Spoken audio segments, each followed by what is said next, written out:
طيب السلام عليكم، معكم مهندس احمد صلاح مشاهد الخليج. احنا النهارده في البليانه اخر حدود سوهاج مع اول حدود قنا.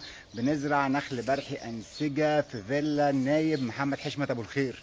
ما شاء الله احنا هنا في الفيلا بتاعته، والجامع بتاعهم برضه جامع حاج حشمت ابو الخير اهو ما شاء الله ورايا.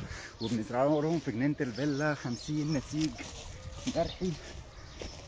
ما شاء الله مريشين ومقدرين ومجددين، وادينا ابتدينا ايه الحمد لله. هم ما شاء الله طبعا ارض طينيه قديمه بس عملوا احلال جميل، والحمد لله رب العالمين. اهو الرجاله خلاص قربوا يخلصوا في اخر 3 دلوقتي ورايا. ما شاء الله ربنا يكرمه كده ويطرح له فيها البركه. المهم انا جاي بس برضو النهارده جاي اكلمكم على حاجه لطيفه. الجو طبعا هنا احنا على حدود قنا مع سوهاج في الصعيد، ارض طينيه ثقيله.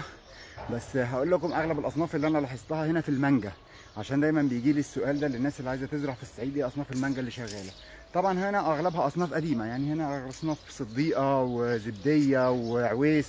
ده الشجر المانجا الكبيره. وما شاء الله هم مزودين اصناف مانجا اوستن ما شاء الله، واشتغلت وما شاء الله جميله جدا جدا جدا، ربنا يبارك لهم. واعتقد برضو كان في خطه، كنت بتكلم مع مشرفين على الارض بيقولوا برضو هيزودوا اصناف مانجا ياسمينه برضو ان شاء الله باذن الله. فدي الاصناف اللي شغاله معاهم كويس هنا في الصعيد باذن الله، بتتحمل الحراره وتحمل الظروف اللي هنا والتربه والميه وهكذا.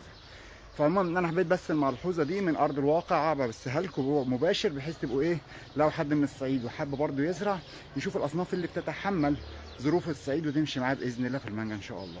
وطبعا النخل البارح الحمد لله رب العالمين ده بقى ده ايه ما عندوش اي مشاكل في الجو ده، يعني بالرغم ان احنا اهو داخلين على دخل الصيف، بس الوضع هنا مع الخضار كمان اللي هم زارعينه في الارض وبتاع هيضلل عليه، مش خايف عليه قوي ان شاء الله باذن الله. ربنا يكرمه باذن الله فيهم ويطرح له فيهم البركه.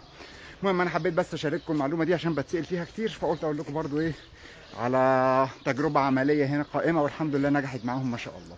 يلا ما مش هطول عليكم اكتر من كده بقى، واتمنى اكون افدتكم. وما تنسوش بقى تعملوا لايك وتتابعونا عشان تتابعوا كل جديد من نشر الخليج. يلا اي خدمات، السلام عليكم.